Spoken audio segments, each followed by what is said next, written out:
dans l'affliction. Nous avons essentiellement parlé du salut accordé par Jésus à quiconque croit en lui. Par son sacrifice sur la croix, il règne en effet le problème du péché des hommes. Le texte que nous allons lire maintenant nous parle de cet acte d'amour et du fruit qu'il porte, tel que la réconciliation avec Dieu. Il aborde aussi les thèmes de la souffrance et de l'espérance trouvée en Jésus, thèmes qui vont nourrir notre étude. Puisque nous avons été déclarés justes en raison de notre foi, nous sommes en paix avec Dieu grâce à notre Seigneur Jésus-Christ. Par lui, nous avons eu accès, au moyen de la foi, à ce don gratuit de Dieu dans lequel nous nous trouvons désormais établis. Et notre fierté se fonde sur l'espérance d'avoir part à la gloire de Dieu. Mieux encore, nous tirons fierté même de nos détresses, car nous savons que la détresse produit la persévérance conduit à la victoire dans l'épreuve, et la victoire dans l'épreuve nourrit l'espérance. Or, notre espérance ne risque pas d'être déçue, car Dieu a versé son amour dans son cœur par l'Esprit Saint qu'il nous a donné. En effet, au moment fixé par Dieu, alors que nous étions encore sans force, le Christ est mort pour tes pécheurs. À peine accepterait-on de mourir pour un juste, peut-être quelqu'un aurait-il le courage de mourir pour le bien. Mais voici comment Dieu nous montre l'amour qu'il a pour nous. Alors que nous étions encore des pécheurs, le Christ est mort pour nous. Donc, puisque nous sommes maintenant déclarés justes grâce à son sacrifice pour nous, nous serons, à plus forte raison encore, sauvés par lui de la colère à venir. Alors que nous étions ses ennemis, Dieu nous a réconciliés avec lui par la mort de son Fils. À plus forte raison, maintenant que nous sommes réconciliés, serons-nous sauvés par sa vie. Romains 5, verset 1 à 10. Petit 1. Dieu manifeste sa gloire dans la souffrance. Ces paroles dépeignent toute la richesse et la profondeur de l'amour de Dieu pour nous. Nous remarquons aussi dans ce extrait biblique une phrase étonnante, une phrase pertinente pour notre discussion. Nous tirons fierté même de nos détresses. Nous devons l'avouer, cette déclaration n'est pas forcément facile à traduire du grec. Moi-même, je préfère la traduction nous nous réjouissons de nos afflictions ou bien de nos souffrances. Quoi qu'il en soit, il est difficile de penser que nos souffrances puissent devenir un sujet de joie ou même que nous puissions être fiers de traverser des épreuves. Aussi, il faut faire très attention à la façon d'interpréter ce verset. Il n'y a nullement question de prendre plaisir à la souffrance ni de la rechercher. Non, il s'agit plutôt d'une exhortation à se réjouir du fait qu'en temps d'épreuve, Dieu peut produire des fruits positifs dans notre vie, des fruits qui nous rendront plus matures dans la mesure où nous plaçons notre foi en lui, le Dieu souverain. Petit 2. Les fruits positifs que la souffrance peut produire dans nos vies. Paul évoque dans ce texte l'endurance, puis un bon caractère éprouvé et enfin l'espérance. Il mentionne aussi la victoire dans l'épreuve. Il s'agit de quelques mots difficiles à traduire dans la langue originelle qui est le grec. Certains optent plutôt pour la traduction, la victoire dans l'épreuve, tandis que d'autres pour un bon caractère éprouvé. Le raisonnement de l'apôtre Paul semble suggérer que nos afflictions servent à éprouver notre foi et notre caractère. Pour illustrer ces propos, nous prenons pour exemple celui d'un métal précieux. Pour le rendre plus pur, il est indispensable de le faire chauffer. Dès lors qu'il fond, les impuretés remontent à la surface et peuvent être ôtées. De la même manière, Paul et d'autres auteurs bibliques expliquent que la souffrance peut nous rendre plus purs. Elle nous aide à tendre vers la perfection, car elle façonne notre caractère et nous conduise vers une plus grande maturité. Et si, en effet, l'épreuve nous aide à croître spirituellement, alors nous pouvons qualifier ces progrès de victoire. Soit la souffrance peut-elle devenir une pierre d'achoppement pour certains. Mais tout le monde ne réalise pas de tels progrès sur le plan spirituel. Les épreuves amènent certains à douter, d'autres, à cause d'elles, ont même recours au mal.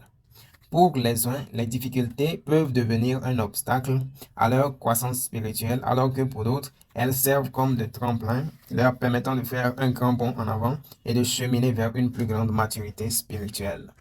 Dieu désire que nos afflictions œuvrent en notre faveur, car comme le potier façonne l'argile pour en faire un beau vase, à travers nos expériences agréables ou éprouvantes, Dieu veut nous recréer à l'image de Jésus-Christ. Pourquoi alors la foi de certains est-elle affectée au sein de l'épreuve, alors que pour d'autres, elle en sort fortifiée et plus belle? Pourquoi certains chrétiens régressent-ils quand ils ploient sous l'adversité? Pourquoi d'éléments peuvent entrer en jeu? Certains parmi ces hommes et ces femmes ont peut-être reçu un enseignement biblique incomplet ou mauvais. En effet, le croyant doit être préparé à souffrir. Il doit donc comprendre la place de la souffrance et des desseins de Dieu pour lui. Personne ne doit s'attendre à ne jamais souffrir. Une telle croyance déracinerait quiconque dès la première épreuves. 4. L'importance de la communion fraternelle. Ensuite, pour surmonter toute difficulté, le croyant a besoin de l'appui de ses amis ou de sa famille. Ces derniers, comprenant sa situation, lui exprimeront de la compassion. Ils feront preuve envers lui d'amour et de patience. Il est important d'écouter celui qui souffre, de s'abstenir de reproches ou d'accusations qui ne feraient que l'accabler davantage. Au contraire, il est essentiel de trouver les mots qui encouragent, les paroles qui soulagent et réconfortent, celles qui vont fortifier toute foi vacillante. Pour agir ainsi, le chrétien doit bien comprendre l'enseignement biblique sur la peine vécue dans l'épreuve. Il doit être apte à porter secours à ses amis dans la détresse. C'est la raison pour laquelle nous abordons cette série sur la souffrance et la foi en nous basant sur les écrits de Paul aux Romains. L'enjeu est de taille, car nos progrès vers une plus grande maturité spirituelle vont dépendre de notre réaction lorsque l'épreuve va frapper à notre porte. 5. Dieu n'est pas l'auteur de la souffrance. Nous avons appris que Dieu désire utiliser nos afflictions pour qu'elles concourent à notre bien. Cependant, nous tenons à le préciser. Dieu n'est ni l'auteur du mal, ni la source de la souffrance. Aussi, nous ne devons jamais le blâmer quand nous sommes plongés dans toutes sortes d'afflictions. Toutefois, parce que l'épreuve est bien présente, Dieu l'utilise car il désire qu'à travers elle, nous croissions spirituellement. 6. Notre espérance. Le jour du jugement. Notre espérance est fort importante. Selon Paul, elle consiste entre autres à être sauvé de la colère à venir. Mais que veut-il dire par ces mots? Paul évoque le jour du jugement qui marquera la fin de notre âge présent. Toutefois, parce que le chrétien a été déclaré juste, il n'a rien à craindre de ce jour de jugement car lui-même ressuscitera à la vie éternelle. Cette espérance est sûre et certaine. Paul l'affirme, notre espérance ne risque pas d'être déçue. B. Déclaré non coupable. Nous sommes certains de cette espérance parce qu'elle est fondée sur l'œuvre de Jésus accomplie sur la croix. Là, Jésus y a subi le châtiment de Dieu à cause de nos péchés. Ainsi, puisque Jésus est mort à notre place, puisqu'il a souffert à cause de nos péchés, Dieu nous considère comme innocents de toute faute. Jésus a effacé nos péchés, alors Dieu nous déclare justes et nous ne sommes plus passibles de jugement. Paul évoque aussi notre réconciliation avec Dieu qui, de même, est un fruit de la croix. Une rupture de relation existait. Elle a séparé Dieu des hommes. Toutefois, Jésus, sur la croix, a accompli le nécessaire pour enlever l'offense à l'origine de la rupture. Ainsi, la relation brisée est annulée pour faire place à la réconciliation. Désormais, le croyant n'a plus rien à craindre du jugement de Dieu, mais il peut espérer vivre en paix et en communion parfaite avec lui. Notre salut a été acquis grâce à l'œuvre de Jésus-Christ sur la croix. Or, Dieu ne renoncera jamais à sa promesse. Il s'est engagé à l'accomplir. Jamais il ne nous décevra. Notre espérance est sûre et certaine. Notre espérance est donc fondée sur un événement historique de la plus haute importance. Toutefois, selon l'apôtre Paul, notre espérance est aussi fondée sur un élément que nous ressentons. En effet, il annonce que cette espérance ne sera pas déçue, car Dieu a versé son amour dans nos cœurs par son esprit. Dans le monde du commerce, lorsqu'une personne passe une commande importante, pour l'achat d'une voiture, par exemple, le vendeur exige souvent qu'un acompte soit versé avant la livraison. Cet acompte sert de garantie ou de promesse que le restant du montant sera payé à la livraison. De la même manière, Dieu nous a donné son esprit pour servir d'acompte, garantissant que notre espérance, notre salut éternel est bel et bien acquis et que nous entrerons un jour en possession de ce bien. 7. L'amour de Dieu pour nous. Lorsque nous sommes plongés dans l'affliction, il est possible de douter de l'amour de Dieu pour nous. Alors par son esprit, Dieu parle à nos cœurs et il nous persuade de son amour inébranlable. Malgré la tempête qui fait rage, les épreuves qui s'abattent sur nous, l'Esprit de Dieu nous rassure. Il nous répète que Dieu nous aime. Il nous aide à saisir cet amour dans toutes ses dimensions, dans tout ce qu'il implique pour nous. Il nous permet de ressentir la puissance et le souffle de Dieu. Les épreuves peuvent s'abattre sur nous, mais Dieu désire qu'en temps de crise ou de détresse, nous croissions spirituellement. Le verset évoquant l'Esprit de Dieu et l'amour du Seigneur pour nous rappelle que dans notre cheminement, nous ne sommes pas seuls. Car dans chacune de nos péripéties, l'Éternel nous accompagne. La certitude de l'amour de Dieu pour nous aidera à préserver dans l'épreuve et à en sortir vainqueur. Recevoir cet amour contribuera à forger en nos cœurs un caractère qui ressemble toujours plus à celui de Jésus-Christ. Vivre cet amour nous lira. Avant de conclure ce chapitre, il serait bon de lire une prière de l'apôtre Paul trouvée dans sa lettre à l'église d'Éphèse. C'est pourquoi je me mets à genoux devant le Père. Je lui demande qu'il vous accorde, à la mesure de ces glorieuses richesses, d'être fortifié avec puissance par son esprit dans votre être intérieur, que le Christ habite dans votre cœur par la foi.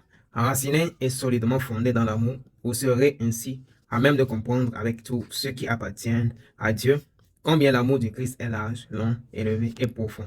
Oui, vous serez à même de connaître cet amour qui surpasse tout ce qu'on peut en connaître, et vous serez ainsi remplis de toute la plénitude de Dieu. Amen. Éphésiens 3, versets 14 à 19. Que cette prière devienne la nôtre, car pour mieux surmonter nos afflictions, tout en entendant le jour de l'Éternel, nous avons besoin de vivre l'amour de Dieu. Chapitre 4. Nous sommes enfants de Dieu. Jusqu'à présent, nous avons abordé le thème de la souffrance et de l'espérance en nous appuyant sur la lettre de Paul aux Romains. Mais dès maintenant, nous allons nous pencher sur le chapitre 8 qui va retenir toute notre attention pendant plusieurs chapitres, tant il est riche en instructions. Car ceux qui sont conduits par l'Esprit de Dieu sont fils de Dieu. En effet, vous n'avez pas reçu un esprit qui fait de vous des esclaves et vous ramène à la crainte. Non, vous avez reçu l'esprit qui fait de vous des fils adoptifs de Dieu. Car c'est par cet esprit que nous crions Abba, c'est-à-dire Père. L'Esprit Saint lui-même et notre esprit nous témoignent ensemble que nous sommes enfants de Dieu. Et puisque nous sommes enfants, nous sommes aussi héritiers. Héritiers de Dieu et donc co-héritiers du Christ, puisque nous souffrons avec lui pour avoir part à sa gloire. J'estime d'ailleurs qu'il n'y a aucune commune mesure entre les souffrances de la vie présente et la gloire qui va se révéler en nous. C'est en effet cette révélation des fils de Dieu que la création attend avec un ardent désir. Car la création a été soumise au pouvoir de la fragilité. Cela ne s'est pas produit de son gré, mais à cause de celui qui l'y a soumise. Il lui a toutefois donné une espérance, c'est que la création elle-même sera délivrée de la puissance de corruption qui l'a servi pour accéder à la liberté que les enfants de Dieu connaîtront dans la gloire. Nous le savons bien, en effet, jusqu'à présent la création tout entière est unie dans un profond gémissement et dans les douleurs d'un enfantement. Elle n'est pas seule à gémir, car nous aussi, qui avons reçu l'Esprit comme avant-goût de la gloire, nous gémissons du fond du cœur en attendant d'être pleinement établis dans notre condition de fils adoptifs de Dieu, quand notre corps sera délivré. Car nous aussi sauvés, mais c'est en espérance. Or, voir ce que l'on espère, ce n'est plus espérer. Qui en effet continue à espérer ce qu'il voit. Mais si nous ne voyons pas ce que nous espérons, nous l'attendons avec persévérance. Romains 8, verset 14 à 25. Numéro 1. Le chrétien est un enfant adoptif de Dieu. Dans le chapitre précédent, nous avons appris que c'est l'Esprit de Dieu qui déverse dans nos cœurs la compréhension de l'amour de Dieu. Or, le fait d'expérimenter cet amour nous permet de faire des progrès spirituels, même si nous sommes accablés par toutes sortes d'épreuves. Nous remarquons que dans le texte que nous venons de lire, Paul évoque de nouveau l'Esprit de Dieu. Mais cette fois-ci, le Saint-Esprit témoigne à notre esprit que nous sommes enfants de Dieu. Et nous allons surtout aborder notre thème, celui de la souffrance, à la lumière de cette vérité. Le chrétien est un enfant adopté par Dieu. 2. La notion d'adoption. Vous le savez, les orphelins sont très vulnérables car ils sont exposés à toutes sortes de dangers et de tentations. Leurs besoins sont énormes. Alors l'adoption a lieu lorsqu'une famille décide de secourir un enfant qui vit ce drame afin qu'il devienne son propre enfant. Dès lors, ce jeune adopté disposera d'une personne pour s'occuper de lui, pour pouvoir à tous ses besoins, pour le protéger et l'encadrer. Il vivra avec quelqu'un qui l'aimera, prendra soin de lui et préparera son avenir. Sur le plan spirituel, nous aussi, si nous vivons sans Dieu, nous sommes perdus et exposés à toutes sortes de dangers comme le sont ces orphelins. Toutefois, Dieu, dans sa grâce, nous offre de devenir notre Père. Notre Père terrestre a parfois failli dans cette tâche car il n'était pas parfait. Dieu, notre Père céleste, est parfait en amour, en patience et en sagesse. Dieu nous apporte sa présence sécurisante, il nous aime et désire nous aider à grandir dans la foi, à marcher dans la vie. Dieu est un Père digne de confiance. Dieu prépare pour nous un bon avenir. L'adoption est un contrat légal qui lie un enfant à sa nouvelle famille. Il détermine la responsabilité des parents et les privilèges et droits de l'enfant. Dans l'Empire romain, à l'époque où Paul a écrit sa lettre, l'adoption était légalement irrévocable. Autrement dit, une fois qu'un enfant était adopté, il était impossible de renoncer à cette adoption. Elle était devenue définitive. Elle engageait la vie entière Alors nous pouvons en déduire que si Dieu nous adopte comme ses enfants, c'est à jamais, c'est pour l'éternité. Jamais il ne nous abandonnera, ni ne renoncera à cette adoption. Paul explique que le croyant doit comprendre sa relation avec Dieu en s'appuyant sur cette immense du Père qui veille sur son enfant et du croyant qui s'attend à son Père. Désormais, nous pouvons appeler Dieu notre Père. Cette vérité est merveilleuse. Toi, notre Père, calme nos angoisses. Nous allons établir à présent le rapport qui existe entre ce privilège de l'adoption et notre thème sur la souffrance et l'espérance. La peur, les inquiétudes les plus diverses et les angoisses sont à l'origine de bien de souffrances. Toutefois, Paul explique que si nous possédons l'assurance d'être enfants de Dieu, alors beaucoup de ces craintes disparaîtront. Dussions-nous même être plongés dans la plus terrible des épreuves. Nous sommes enfants de Dieu, c'est extraordinaire. Nous sommes enfants de Dieu et nous n'avons plus de raison d'avoir peur devant le Seigneur, ni de trembler à la pensée du jour du jugement. Dieu a déclaré que nous étions ses enfants et nous rend innocents. Nous sommes enfants de Dieu et à l'abri sous ses ailes. Nous n'avons plus à craindre les esprits de la nature, ni les ancêtres, ni même les marabouts ou les sorciers. Parce que nous sommes enfants de Dieu et que nous marchons les mains dans les siennes, l'avenir ne doit plus nous terrifier. Car notre Père nous rend libres. Paul établit aussi un contraste entre la notion d'être enfant de Dieu et celle d'être esclave. Car tout en bénéficiant d'un encadrement, un enfant grandit avec une certaine liberté. Il jouit de la confiance et de l'amour de ses parents. Toutefois, un esclave est privé de cette liberté. Sa vie ne consiste qu'en une seule obligation et de devoir. L'obéissance qu'il doit à ses maîtres est souvent motivée par la crainte de cruelles sanctions. L'esclavage, quelle que soit sa forme, ne génère que souffrance. Dieu est notre Père. Il n'est pas le maître d'esclaves. Il aspire à nous libérer de toute forme d'esclavage, qu'il soit psychologique ou émotionnel. Nous l'avons apporté quelques exemples. Petit A, les religions à caractère légaliste. Toutefois, toute religion à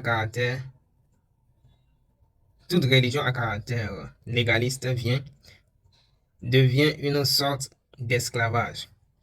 Si l'on présente la foi, surtout en termes de devoirs et d'obligations, en répétant sans cesse « il faut faire ceci, ne pas faire cela », cette foi devient un véritable esclavage. De même, si l'on parle essentiellement du jugement de Dieu sans jamais évoquer sa grâce et son amour, cette approche s'apparente plus à de l'esclavage qu'à une quelconque liberté. Or, malheureusement, le christianisme peut quelquefois être présenté sous forme légaliste. Voilà une erreur grave et tragique. Les pratiques spirituelles ténébreuses. Plus grave encore est l'esclavage qui se tisse au contact de pratiques spirituelles ténébreuses, telles que l'idolâtrie, la manipulation des esprits, la consultation de devins ou de sorciers. C'est les produits nocifs. Être dépendant de produits nocifs, incluant les drogues ou l'alcool, adopter des comportements destructeurs, s'apparente aussi à de l'esclavage. Notre espoir. Pris dans l'engrenage de toutes sortes d'esclavage, ceux qui en sont devenus prisonniers se sentent impuissants, confrontés à une vie sans espoir, anxieux et éprouvés. Ils souffrent. Cependant, Dieu offre une issue de secours. Il veut adopter tout homme, toute femme, pour qu'ils deviennent ses enfants et il désire les conduire sur le chemin qui mène à la liberté. Autrement dit, lorsque nous vivons comme des enfants de Dieu, nous voilà libres. Les peurs qui nous paralysent s'estompent. Vivre un tel privilège ne peut que nous aider à persévérer envers et contre tout et atténue en nous la peine née de la souffrance et de l'épreuve. 5. Notre héritage spirituel. Toutefois, Paul associe aussi la notion d'héritage à celle de l'adoption. Cette notion d'héritage est fortement liée à notre espérance. Nous sommes enfants de Dieu, c'est formidable. Mais Dieu détient davantage en réserve pour nous. Il possède un héritage qu'il nous remettra un jour lors de la résurrection à la vie éternelle.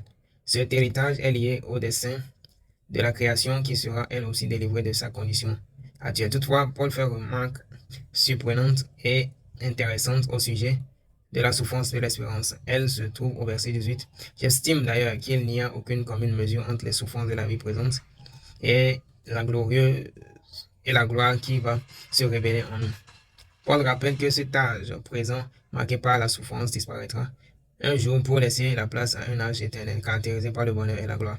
Il est vrai, l'attente de ce nouvel âge peut parfois sembler longue, pénible et douloureuse, mais elle en vaut la peine. Et la pensée que la gloire de Dieu nous attend devrait nous aider à mieux endurer les difficultés présentes. Car n'est-il pas plus facile d'affronter la souffrance si nous sommes persuadés qu'un jour il disparaîtra à jamais. Pensons aux personnes atteintes de maladies telles que le cancer, etc.